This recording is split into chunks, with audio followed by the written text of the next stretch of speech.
Ya en esta ocasión nosotros nos vamos a concentrar en un ámbito específico que habíamos anunciado la ocasión anterior, que tiene que ver ya con el conocimiento.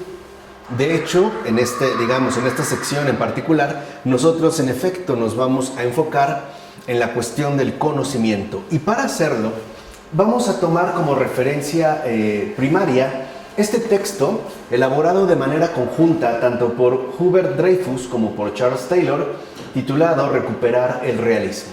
¿No? Es un texto bastante interesante que opta por realizar indagaciones filosóficas, sobre todo dentro de la línea fenomenológica, en el ámbito del conocimiento, y nosotros retomaremos de ahí algunos planteamientos que me parecen sumamente importantes para poder seguir avanzando en nuestra exploración. Así, en síntesis, podemos decir que nos vamos a concentrar en Descartes, ¿no? Ese sería, digamos, el eje en torno al cual van a girar nuestras presentes consideraciones. Y por ello es fundamental como dar primero la presentación general, ¿no?, de lo que se ha sostenido, por lo menos a partir de Descartes, y ver cuál es la alternativa o aquello que nosotros queremos justamente, en este caso, mostrar. Bueno, según Descartes, el conocimiento existe en forma de ideas que supuestamente representan el mundo, ¿no? Esa es como la definición clara para Descartes del conocimiento. Aquello que existe en forma de ideas y que supuestamente estas ideas representan al mundo. Es decir, en síntesis, las ideas median entre la realidad externa y nuestra mente interna, ¿no? Está nuestra mente interna, el mundo exterior, y estaría la mediación de las ideas que en efecto representan al mundo. Ahora, con este planteamiento cartesiano, puede decirse que comienza en Occidente la poderosa y moderna tradición epistemológica que de hecho fonda un trasfondo de distorsión con respecto al conocimiento. Es decir, cuando hablamos del conocimiento, no es nada inusual darnos cuenta que en efecto seguimos sosteniendo esta apreciación.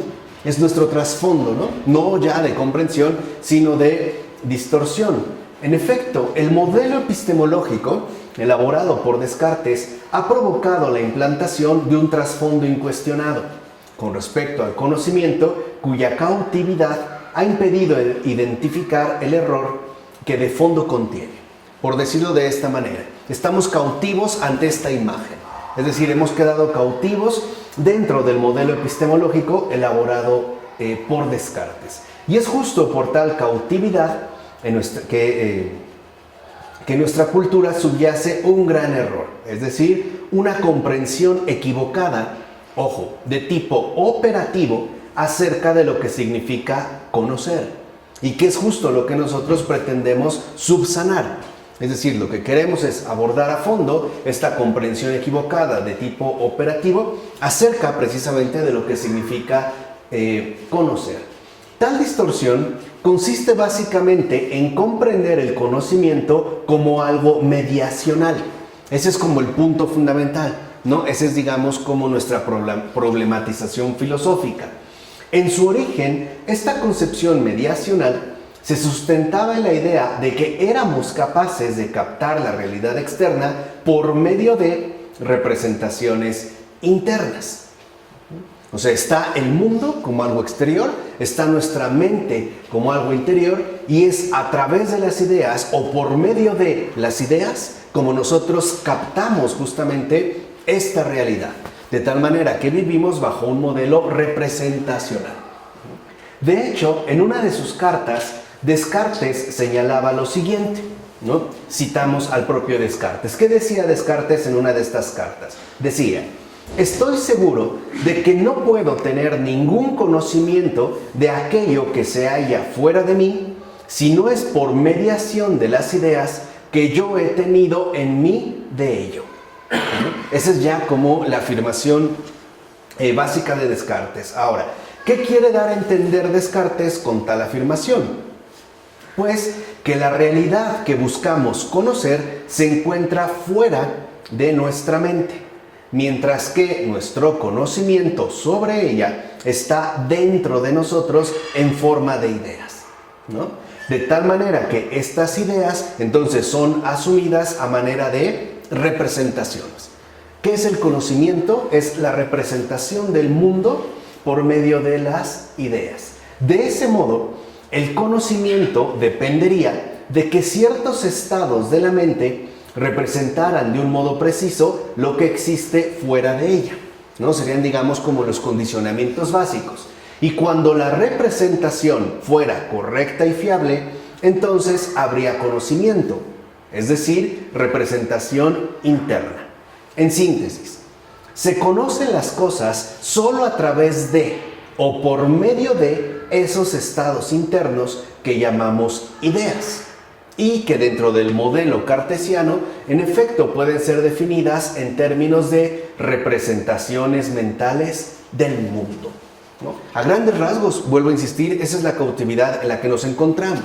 Suponemos que el conocimiento que tenemos acerca del mundo se da justamente por medio de estas representaciones mentales internas, es decir, ideas, ¿no? Conocer una cosa es tener una representación mental de dicha cosa, es decir, generar pues una idea. Ahora, según Descartes, es a través del conocimiento, las ideas o representaciones internas de la mente, que establecemos cierta relación con la realidad externa, pero solo mediante esos determinados estados internos. O sea, esta postura mediacional hace que se presente una especie de abismo insalvable entre lo exterior y lo interior. Por eso es que en todo caso, esto supone que la realidad que queremos captar está fuera de nosotros y dentro están los estados mentales o ideaciones que nos permiten percibirla y representarnosla. ¿No? Esto puede, digamos, como aclararse acudiendo a un ejemplo muy sencillo. Pensemos en un árbol. Para Descartes, el árbol en sí, como realidad externa, no es todavía conocimiento, sino solo cuando este árbol corresponde con una representación que yo genero internamente, formando una idea y que por lo tanto me permite captar ese árbol. Entonces, lo que realmente, dirá Descartes, es el conocimiento, son las ideas o representaciones del mundo que nosotros generamos interiormente, es decir, en nuestra mente. Así pues, Descartes establece una imagen representacional que con el tiempo se ha convertido incluso en algo indubitable en tanto estructura de interioridad-exterioridad. Sería pues nuestro contexto implícito a la hora de comprender la cuestión del conocimiento. O sea, una cosa es el árbol y otra cosa es la idea que tenemos de ese árbol. La idea es la representación interna de esa cosa, ¿no? Se trata de un modelo o estructura de comprensión que de fondo establece lo siguiente, ¿no? Y eso es lo que me interesa destacar en este momento. Precisamente esta estructura de comprensión, que no es otra cosa más que el trasfondo de cautividad en el que nos solemos mover, por lo menos en Occidente. ¿Qué es entonces lo que establece esta estructura de comprensión? Hay tanto una realidad externa fuera de nosotros, como los estados internos de la mente cuyas ideas definen y establecen nuestro respectivo conocimiento. De hecho, esta sería la base cartesiana del conocimiento humano, es decir, al momento de definir el conocimiento. Una realidad externa, ¿no? Que se encontraría fuera de nosotros, es decir, ajena a nosotros, pero que remite a unos estados internos de la mente cuyas ideas, en efecto, tanto definen como establecen lo que nosotros llamamos conocimiento.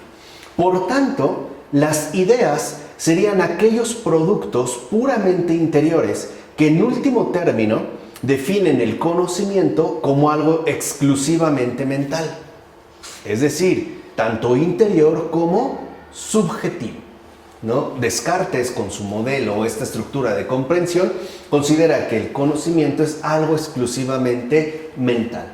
Y al decir mental hay que entenderlo en estos dos sentidos, tanto algo interior, ¿no? propio, como algo en efecto subjetivo.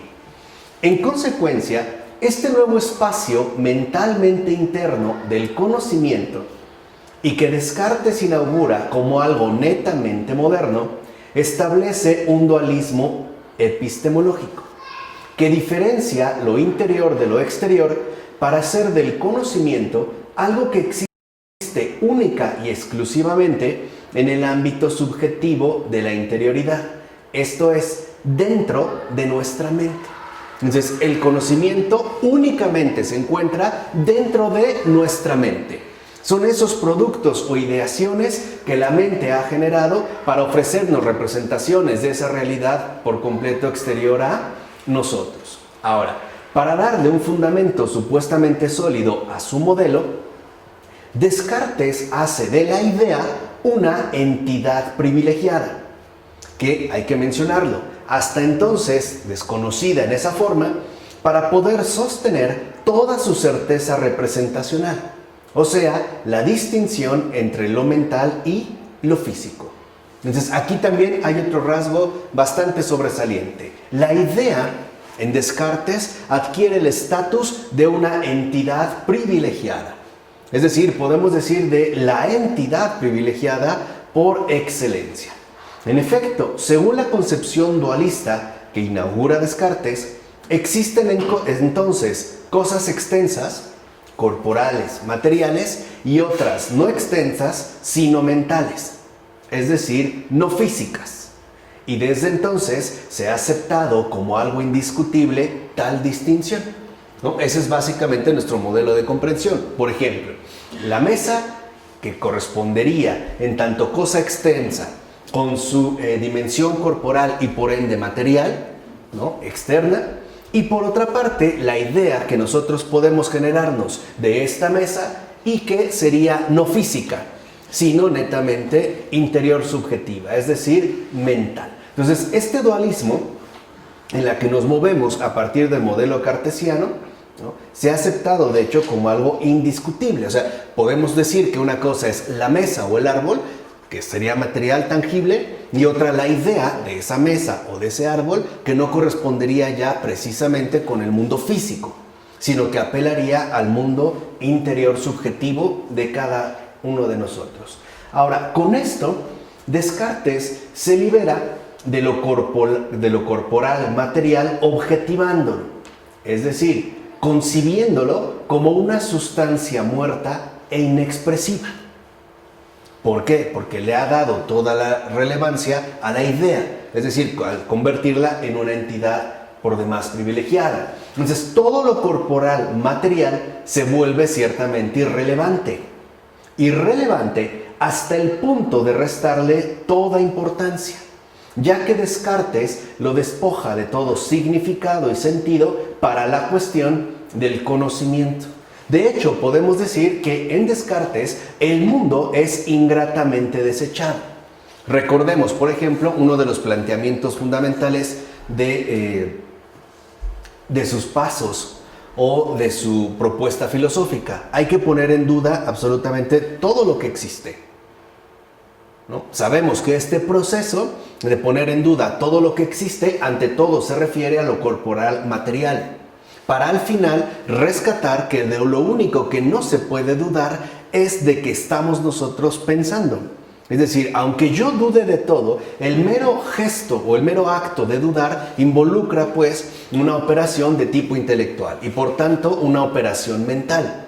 Así pues, lo que aquí se busca precisamente destacar es la importancia que va a adquirir lo mental y la degradación a la que se va a conducir todo lo corporal material, justamente, ¿no?, concibiéndolo como una sustancia muerta e inexpresiva.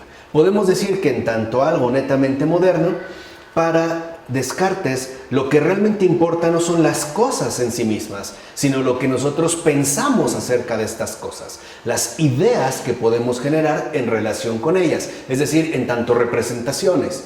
Y esta palabra va a ser crucial porque hoy en día para muchos, por ejemplo, lo importante no es tener un contacto con la realidad, sino generar una cierta representación con respecto a las cosas, o sea, cómo pienso que son, y no irme directo al grano para tratar de averiguar cómo son en realidad o cómo son realmente, de manera independiente de mi propia idea. Entonces el mundo queda pues separado o desvinculado del propio conocer, ya que este consistirá únicamente en mediaciones o ideas internas que de hecho quedan aisladas de todo real contexto de gestación. El mundo material en general desaparece para dar cabida únicamente al ámbito mental y por lo tanto al privilegio cartesiano que reposa sobre la idea. Hoy nosotros podemos ver esta cautividad, por ejemplo, en nuestros modos habituales de expresión. Muchas veces cuando queremos indagar acerca de algo o de alguien o queremos tratar de abordar un cierto tema, solemos preguntar qué idea tiene esa persona o le preguntamos, ¿tú qué piensas? ¿Qué quiere decir? Que para nosotros lo importante ya no es el mundo concreto, sino la representación que seremos capaces de formar al respecto. Por ejemplo, ¿tú qué piensas de tal o cual? ¿O tú qué piensas de esto o aquello? ¿O qué idea, no? ¿Qué idea tienes de tal cosa? Entonces, el peso recae sobre lo interior subjetivo, lo cual entonces involucra que para nosotros lo único fundamental que cuenta, en todo caso, es nuestra propia ideación interior, es decir, la dimensión subjetiva, lo cual corresponde con esa pérdida de objetividad que hoy solemos manifestar de manera bastante ordinaria. En síntesis, hoy al estar ante el mundo, por ejemplo, ante una cuestión, un árbol, lo importante no es que nos preguntemos qué es el árbol, sino qué pensamos de ese árbol, ¿no? O qué idea nosotros hemos generado del árbol. Entonces el árbol queda prácticamente relegado. Así pues, el modelo cartesiano del conocimiento carecerá de todo contacto con lo real. Se reduce pues a algo puramente mental. Y es algo que el propio Descartes ha hecho explícitamente. Podemos dudar de todo, pongamos en duda de que este es mi cuerpo, de que estoy aquí, es más, de que estoy despierto, bla, bla, bla, podemos prescindir de ello. Sin embargo, cabe mencionar que nuestra conciencia concreta y real, es decir, la percepción que tenemos de cosas determinadas, una mesa, un perro, un árbol, etc., no carece de integración en la realidad, ya que dichas percepciones se relacionan siempre con un marco más general que de hecho les da sentido y dirección. Y eso es justo lo que Descartes anula. ¿Por qué? Porque atenta contra esta integración en la realidad. Ciertamente, la confianza puesta en nuestras respectivas percepciones, ya sabemos, ideas, ¿no?, se basa ante todo en la siguiente condición encarnada. Cuando operamos dentro de tal integración, incluso al conocer, tenemos de hecho contacto con lo real. O sea, un contacto real con lo real, que sería el sentido y que es justamente aquello que nos permite superar los errores a través de rectificar, corregir o enderezar el contenido de nuestras representaciones, ideas, dándoles así una dirección cada vez más adecuada y certera. Esto es justo lo que en el modelo cartesiano ha quedado anulado, es decir, el contacto real con lo real. Pongamos un ejemplo muy básico. Supongan que vamos a una excursión y nos han dado un mapa para poder llegar, siguiendo estas determinadas instrucciones, a la cabaña o al destino que hemos elegido. Pero alguien dice, no sigamos el mapa, ¿no? Tengo una idea de cómo poder llegar. Ok, y lo vamos siguiendo. Pero ¿qué pasa si de repente no damos justamente con el destino hacia el cual nos dirigimos? E incluso podemos expresar ciertas dudas acerca de si él está en lo correcto o no. ¿Cuál sería la manera más real y sensata de poder recuperar nuestra dirección habitual? Pues volver al mapa, ¿no? En este caso, abrir el mapa, de tal manera que podamos, por medio de volver a eso que se nos ha ofrecido, es decir, renunciando a nuestra propia idea, rectificar, corregir o enderezar la travesía o la dirección que habíamos asumido. De tal forma que entonces es justo esta integración en la realidad la que está también presente incluso cuando hablamos de conocimiento, este contacto real con lo real. De hecho, solo a partir de tal contacto de integración y correspondencia con la realidad es que podemos y hasta debemos preguntarnos por la validez y corrección de nuestras representaciones subjetivas. Por ejemplo, ¿son las cosas tal y como las pienso? Vean, el énfasis no está en que yo pienso, sino en si son esas cosas así como yo las tengo. Es decir, si el mundo es según lo que yo pienso, o si las cosas, lo que sea, corresponde en realidad con la idea que yo he generado. O sea, corresponde mi idea en fidelidad con la realidad que busco representar o representarme mentalmente. Es una apelación a la objetividad, es decir, a la recuperación, dijimos, tanto, ¿no?, a través de este contacto real, tanto con el sentido como con la dirección, que de hecho configura aquello que en efecto nosotros llamamos conocimiento. Y eso es lo que Descartes ya no se plantea. Y con ello nos dejó cautivos en esta falta de cuestionamiento. ¿Realmente son las cosas tal y como las pienso? ¿Corresponde mi idea en fidelidad con la realidad que busco representar o representarme mentalmente? Por ejemplo, ¿corresponde mi idea de Trump con la realidad objetiva de Trump? ¿O de los mexicanos en general? ¿O de China? ¿O del aborto? ¿O de la globalización? ¿O de lo que significa ser hombre o mujer, etcétera? Así pues, la duda radical no debe dirigirse nunca a la realidad material de las cosas, que es justo lo que Descartes hace, sino que tal duda recae en todo caso sobre uno mismo. Esa es la inversión fundamental, dudar de uno mismo por estar ya de antemano en contacto con la realidad es justo aquello que nos permite salir del error del modelo cartesiano. Descartes justo lo que hace es lo contrario, nos invita a dudar de todo, menos de uno mismo.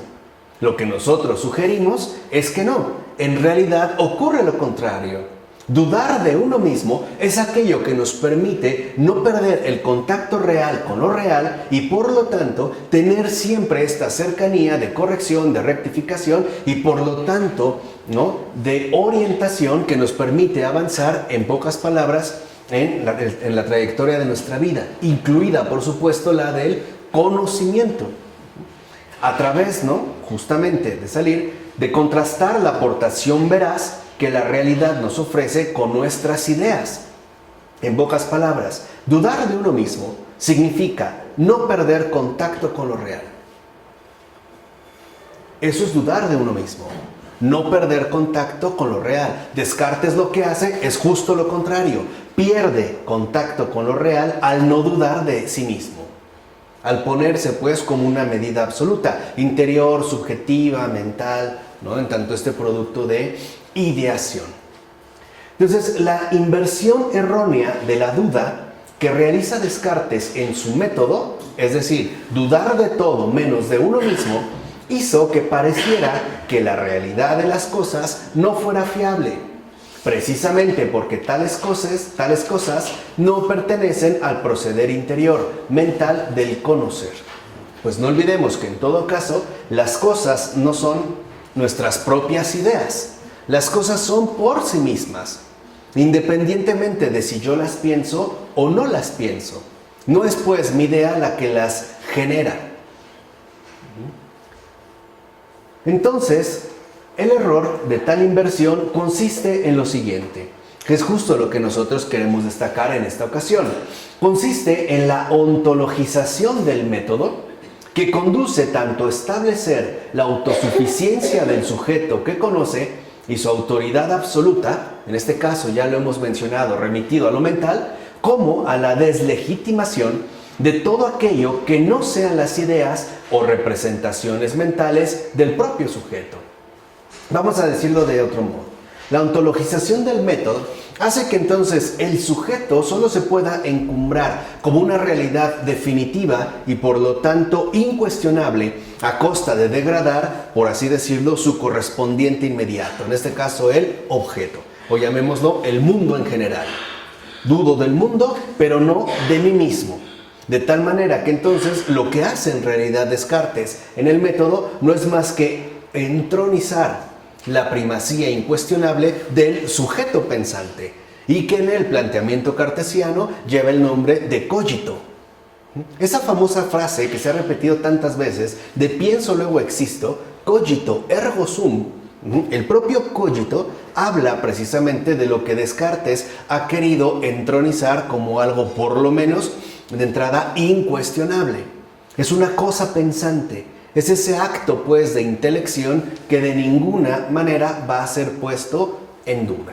Entonces eso implica además que no se acepta ya como autoridad en el conocer ninguna otra cosa que no sea uno mismo, lo cual, dicho sea de paso, forma parte de un proyecto más amplio que aboga por la total autonomía del sujeto, o sea, su autosuficiencia, en todos los aspectos, incluido, por ejemplo, el epistemológico.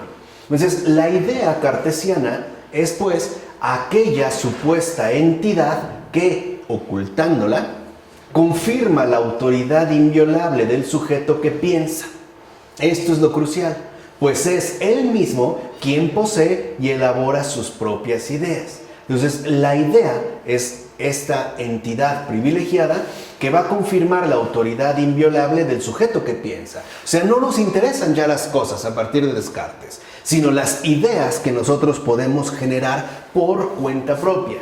Además, la idea por la cual se objetiviza el mundo constituye la condición principal que garantiza nuestro dominio sobre todo lo demás.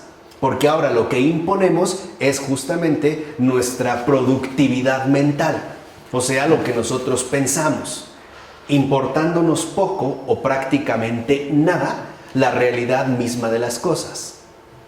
Por eso vivimos bajo una especie de eclipse del ser, ¿no? Sí hay un olvido del ser, aunque no en el sentido heideggeriano, ya lo veremos adelante.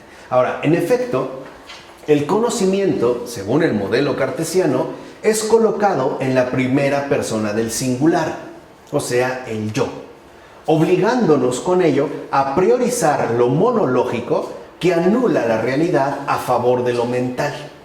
Y por eso dicho modelo conduce más bien al desconocimiento de lo real, ya que el conocimiento es antes que nada fidelidad de recepción y transmisión con lo previamente dado en toda su generosidad de realidad desbordante o simple y sencillamente concreción. Entonces, ¿a dónde nos ha llevado el modelo cartesiano? ¿Hacia dónde nos ha conducido? Al desconocimiento de lo real y por lo tanto a la entronización ontológica del yo como la fuente indiscutible e indubitable. Ciertamente, siendo honestos, las ideas necesitan ser corroboradas una y otra vez con aquella fuente que las hace emerger. Sabemos que se trata de la realidad, en tanto descubrimiento primario que se ofrece al ser humano. Entonces podemos decir, ¿qué es la realidad? No es el conjunto de representaciones que yo he sido capaz de elaborar o producir mentalmente. No. ¿Qué es la realidad? Es un ofrecimiento. Antes que nada es un ofrecimiento que necesita una correspondencia adecuada, no de ideación, sino de fidelidad. De tal manera que yo pueda corroborar una y otra vez la fuente de la cual está brotando la generación de esta idea. Déjenme ponerles dos ejemplos. Aquí tenemos un pintor. Dentro de una imagen clásica del pintor, por ejemplo, si quiere realizar un retrato, por lo regular, ¿qué suele hacer? Tiene a la modelo, está pintando. ¿Qué hace? Para mí, conocer a la persona. Ok. Y una vez pintándola y teniéndola ahí. En el proceso pictórico, pues centrar el dibujo, crear cierta atmósfera. Y empezar a manchar. Ok, empezar a manchar. Ahora, en este proceso pictórico no sería nada inusual que a lo mejor el pintor en las imágenes, vuelvo a insistir, ¿no? Como clásicas que tenemos, eche un vistazo de vez en cuando a lo que tiene enfrente, a lo que está pintando, ¿no? Incluso vemos que ve el pincel, se sale y lo observa, ¿no? mancha un poco y se vuelve a salir. Esto es la corroboración. O sea, el no perder contacto con la realidad. Porque si no, entonces todos terminaremos siendo Picasso, por ejemplo. Nos perderíamos en la ideación. O sea, ya no es la cosa, sino la forma en la cual se busca representar aquello que ha sido captado. Por ejemplo, ¿no? Tratando de alterar la forma mediante un tipo de representación distinto. ¿Qué hacemos hoy en día con los sistemas de navegación satelital? Los GPS. Cuando uno tiene una ruta, uno le va echando ojo, ¿no?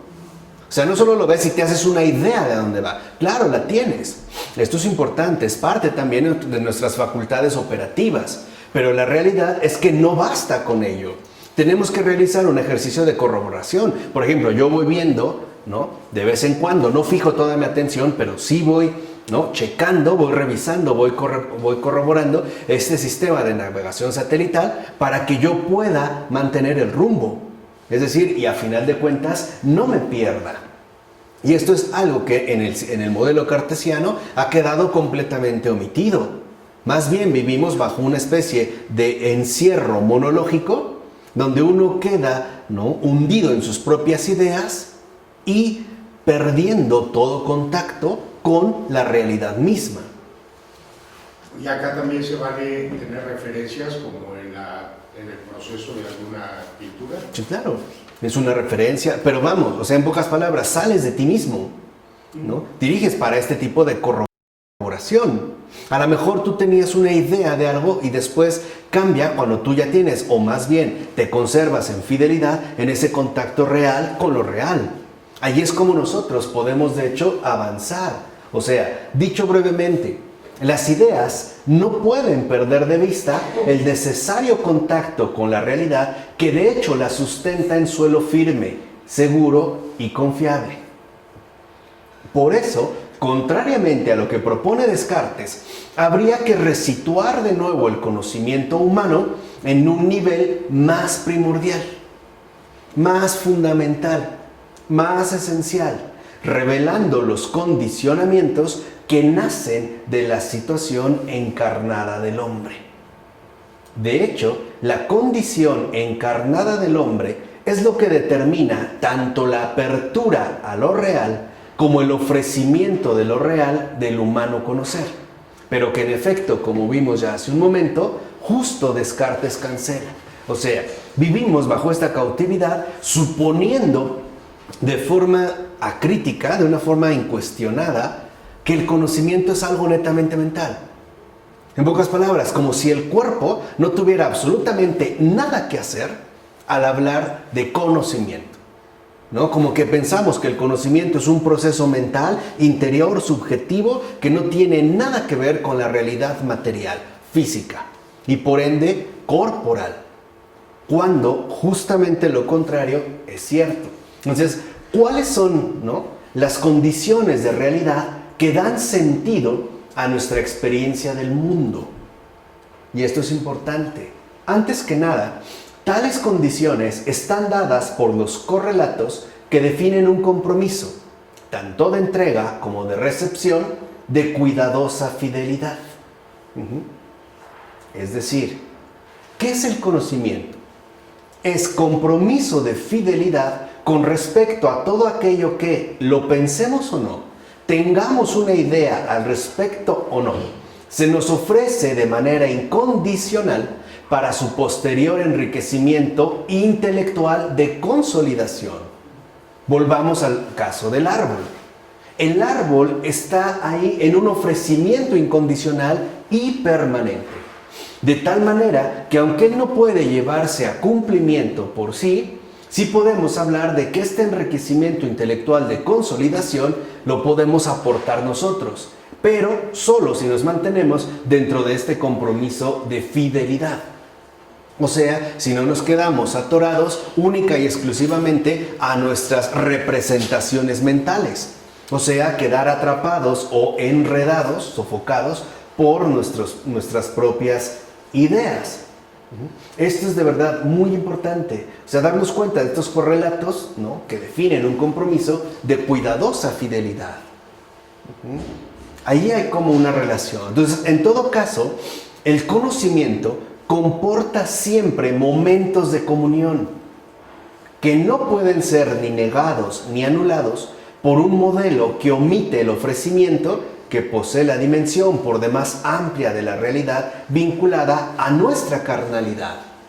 Dimensión que lamentablemente hace desaparecer el modelo mental representacional de Descartes. Entonces, el conocimiento, en pocas palabras, en tanto, ¿no?, apela a las condiciones dadas por estos correlatos, no son más que los permanentes y constantes momentos de comunión que nos mantienen en contacto real con lo real. Lo que hace Descartes es atentar contra estos momentos de comunión. Lleva a cabo una ruptura radical. Al carajo todo. Menos mi capacidad ideativa. Menos el yo pienso. Entonces, el desconocimiento de lo real tiene como raíz fundamental esta anulación de los momentos de comunión. Dudar de todo menos de uno mismo, que es lo que hace el planteamiento cartesiano. Por eso para nosotros la inversión en este sentido es radical. No, dudar de uno mismo antes que de lo demás. De tal forma que en este exponerse uno mismo a la duda se logra el mantener en fidelidad, es más, en cuidadosa fidelidad, estos momentos de comunión que de hecho consolidan y unifican el enriquecimiento intelectual de consolidación que en una palabra llamamos conocimiento.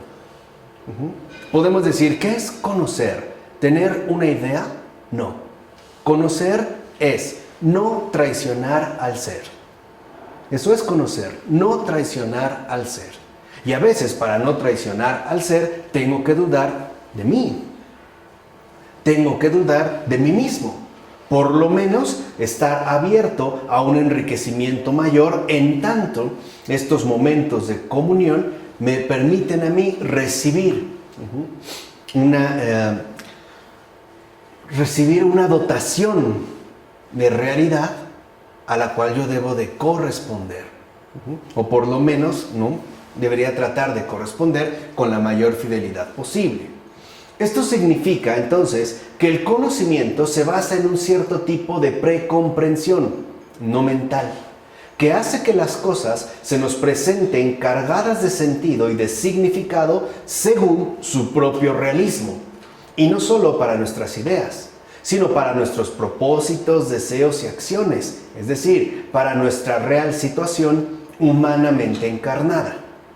Así pues, puede decirse que incluso cuando no pienso en las cosas, cuando no tengo ideas acerca de ellas, estas poseen siempre relevancia e importancia para mí, debido precisamente a su irrestricto e incondicionado ofrecimiento. La razón es obvia. Las ideas jamás podrán sustituir a las cosas porque, primero, no son inventos míos. 2, las cosas no las hice yo. No son mis representaciones. No se reducen, pues, a mi mediación representacional. Por tanto, el conocimiento, contrariamente a lo que parece sugerir el planteamiento cartesiano, no hace la realidad, sino que es esta la que lo consolida en su proceso de realización y concreción. El conocimiento, pues, proviene siempre de fuera, es extramental. Eso es lo que hoy en día nos cuesta tanto trabajo poder captar, por no decir asumir. Esto es aquello justo en lo que tropezamos una y otra vez, lo extramental, que no se refiere a otro tipo de representaciones o facultades mentales hiperavanzadas. Por ejemplo, como a veces lo podemos pensar al hablar de extraterrestres, ¿no? Inteligencias superiores. No, estoy hablando simple y sencillamente de la concreción real de nuestra propia situación encarnada. El conocimiento me viene dado, de tal manera que no es justo la representación la que hace la realidad. Es la fidelidad la que me pone en estos correlatos de comunión con esa realidad. Por eso es tan importante que nosotros veamos que el conocimiento proviene de fuera. En síntesis, es extramental. Ahí está dado el conocimiento. Lo que nosotros estamos llamados a realizar es recibirlo y fecundarlo gracias a la correspondencia de fidelidad sostenida y mantenida, es decir, conservada con sumo cuidado, de tal forma que nosotros podamos responder de manera adecuada al ofrecimiento previo. No es, pues, ¿no?, el conocimiento el que hace la realidad, es esta, justo la que lo conduce a través de su proceso de realización y concreción. Dicho de otra manera, no soy yo la fuente ni el dador de su significado, sino su fiel receptor. ¿Dónde queda entonces la separación tajante entre lo exterior y lo interior? Es difícil de mencionar, puesto que la realidad de los momentos de comunión disuelve la conceptual separación. De hecho, implica más bien la mutua participación de uno y otro bajo un contexto, por así decirlo, de agraciada colaboración integral, de mutua referencia y consolidación. Así pues, el afrontamiento incrustado o de contacto que define nuestro conocimiento contempla tanto los momentos de atención referencial como los momentos de recepción o captación real, cuya mutua implicación tiende a culminar en una integración o unidad de reunión, es decir, una idea. Y aquí ya vemos entonces otro perfil por completo diferente. ¿Qué es en sí una idea? ¿Un producto mental? No, es una unidad de reunión. La idea, justamente, lo que encarna es estos momentos de recepción, captación real, de mutua implicación, tanto de lo interior como de lo exterior. Una idea tiene de los dos y por eso logra formarse esta unidad de reunión. Vamos a decirlo, una idea no es algo exclusiva y definitivamente subjetiva. Una idea también tiene un componente, un correlato objetivo, de la cual de hecho ha brotado. En síntesis, nuestro conocimiento no es autónomo, como supone Descartes, o mejor dicho, como quiere Descartes, sino un acto de integración que remite a un contexto amplio, en verdad cargado de realidad, tanto dentro como fuera. Es decir, nuestro conocimiento es una constancia o logro agraciado que está situado a partir de un encuentro real de mutua cooperación y pertenencia que de hecho siempre nos trasciende y supera por ambos lados, tanto por dentro como por fuera. Entonces, en todo caso, conocer es dejar constancia de fidelidad a lo recibido por parte de una realidad estable, abierta y generosa, que ciertamente nos afecta por su capacidad inagotable de enriquecimiento aportador. Y eso es lo que Descartes anula. La realidad no es más que una capacidad inagotable de enriquecimiento aportador. ¿De qué manera, piensen, se han definido, por ejemplo, al cosmos o al universo, o a los planetas, o a una piedra, o el agua? Podemos decir que las ideas al respecto han cambiado, pero las cosas siguen permaneciendo ahí en su enriquecimiento aportador, es decir, en esta capacidad inagotable. Entonces, conocer es dejar constancia de fidelidad. ¿Cómo sabemos cuando algo realmente nos conduce a un auténtico conocimiento? No cuando nos desvía del camino, sino cuando nos lleva a la corroboración en fidelidad de aquello hacia lo cual en efecto nos remite. Por eso las ideas son más bien respuestas, aquí sí, fieles o infieles, a la aportación que nos da la realidad. O sea, lo dado por Dios. Esto es algo bien importante, son respuestas. Quiere decir entonces que las ideas, contrariamente a lo que supone Descartes, no son primarias, son secundarias. E incluso en el sentido, digámoslo así, ya subordinado. No es lo primero, es lo segundo. Lo importante no es la idea que yo tengo de una persona, es el reconocimiento de esa persona en sí por sí misma. En este caso dijimos, ¿no?, la realidad como lo dado por Dios. ¿Cuántas veces en nuestra vida más ordinaria nos percatamos, a veces incluso con vergüenza, o por lo menos con disimulada vergüenza, de lo equivocado que eran nuestras ideas? ¿Cuántas veces al ver a una persona tuvimos la idea de que era una persona insoportable? Y después nos dimos cuenta que no era así. O al revés, tuvimos la idea después de una cierta charla de que la persona era maravillosa y a lo mejor terminó siendo un demonio, ¿no? Un diablo de 2 patas. O nos invitaron a una fiesta y tenía la idea de que iba a estar aburridísimo, ¿no? Y me la pasé de manera fenomenal. O vi algo y me hice la idea al ver un platillo de que estaba horrible y lo probé y me fascinó. Esto lo vemos de manera muy frecuente, o sea, esta necesidad de corrección. Las ideas no son primarias, son secundarias, están subordinadas. Justamente en tanto subordinadas es que constituyen respuestas. La idea es que estas respuestas sean fieles, o sea, se den en fidelidad y no en tergiversación. Por ejemplo, a la manera cartesiana, que a lo que nos conduce es al desconocimiento de la realidad. Ahora bien, la realidad requiere empeño de aprehensión, es decir, convoca fidelidad para ser recibida en su misión de donación y entrega sin falsos adulterios. ¿No es incluso lo que se puede percibir en la llamada contemplación estética?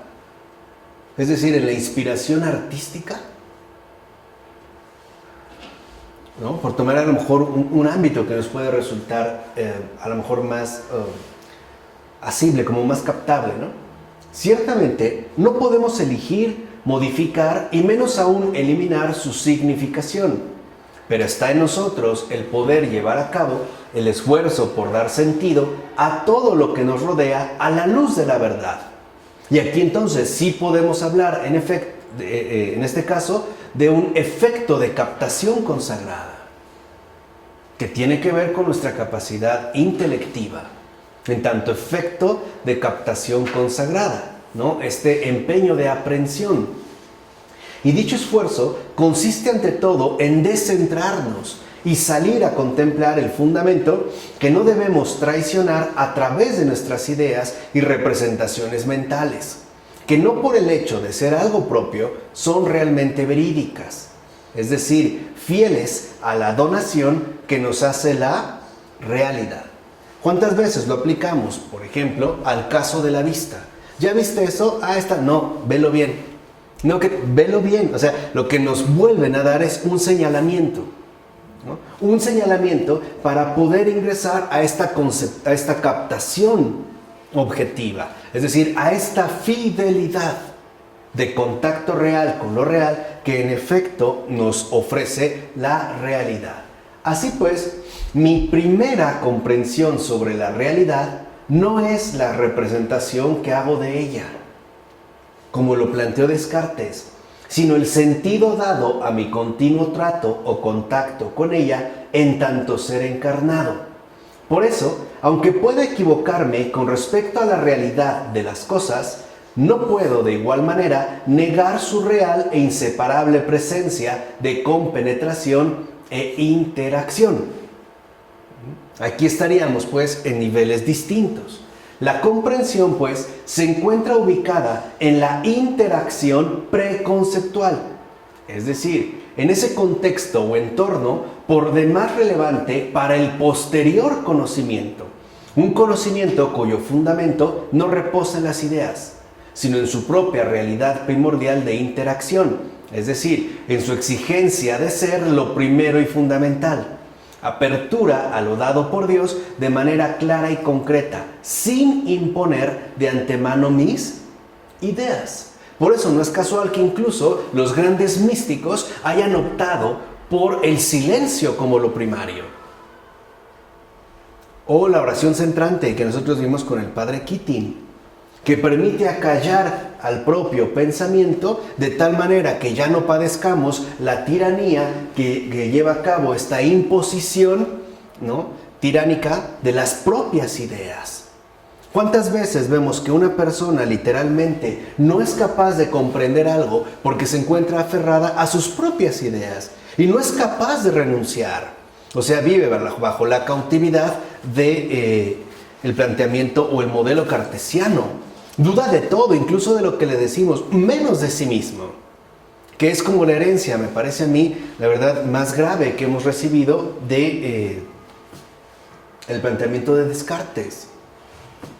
Y por eso justo no es que no llegamos a alcanzar una adecuada comprensión. Pero lo que la pintura es educar el ojo para observar, en esto que educas. Tu capacidad de intelección, tu capacidad de llevar a cabo esta unidad, ¿no?, de contacto. O sea, tu capacidad, aquí sí, intelectual de idea. El saber cuándo una idea corresponde o no con las cosas. De tal forma que no nos veamos nosotros, ¿no?, conducidos por decirlo así, al enterramiento prematuro de nuestro contacto con la realidad. El no aferrarse, pues, a uno mismo. Darnos cuenta que las cosas siempre nos pueden ofrecer algo más que la idea que justo nosotros tenemos. En este caso, podemos afirmar entonces que existe un importante y fundacional ámbito de incrustación encarnada que resulta ser prereflexivo y por tanto no conceptual, y que de hecho es lo que nos permite establecer un equilibrio de fidelidad con lo real por medio no del conocimiento, sino del reconocimiento, por así decirlo, contactante. Para que yo pueda conocer a alguien, primero tengo que reconocer que ese alguien ya está ahí, que no es obra mía, que no depende de mi idea, ni de lo que yo quiera representar, o peor aún, proyectar. Llévenlo a un caso muy sencillo, una silla. Para que yo pueda generar una idea acerca de una silla, debo de reconocer que ya hay una silla, que ahí hay algo dado. Y esto que me ha sido dado no es invento mío, ni me invita, por ejemplo, a quedarme detenido justo en la idea en la cual yo la quisiera, en este caso, o hacia la cual la quisiera someter, sino abrirme, ¿no?, aquella riqueza de aportación que, por ejemplo, una silla me ofrece, pero que reconozco que hay una silla. O sea, en pocas palabras, mientras el conocimiento sí ya nos puede remitir a un proceso intelectualmente elaborado, el reconocimiento nos conduce a la presencia real de las cosas. Entonces, antes de conocer, primero tengo que reconocer, darle el lugar. No negarle, pues, ¿no?, su presencia, su ser. En efecto, debemos tener en cuenta que nuestro modo humano de captar las cosas en su realidad no se encuentra en nosotros, como representaciones internas de mediación según Descartes, sino que se halla en nuestro contacto de comunión con ellas y los respectivos compromisos, tanto de donación como de adquisición, que forman una coproducción entre el mundo dado y cada uno de nosotros. Antes, por ejemplo, de generar una idea acerca de una silla, la verdad es que nos hemos sentado en un montón de ellas.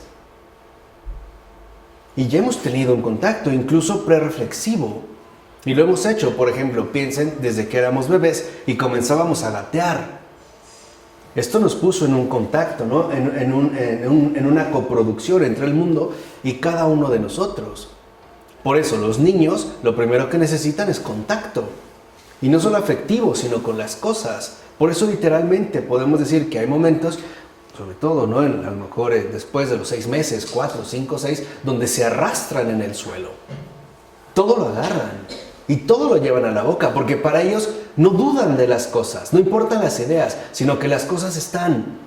Y eso es lo que los hace sorprenderse una y otra vez, ¿no? Es el típico ejemplo que se le enseñas un papelito a un niño, niña, un bebé se ríe, y se lo vuelves a enseñar y se ríe, y lo vuelves a enseñar y se ríe. ¿Por qué lo hace? Porque para el niño lo que reconoce es que ahí están las cosas, que no es invento suyo. Y que justo porque no es invento suyo, es algo digno de ser admirado e incluso sorpresivo. E incluso algo verdaderamente alegre. Por eso podemos decir que los niños, en este caso, viven en un íntimo contacto con el mundo.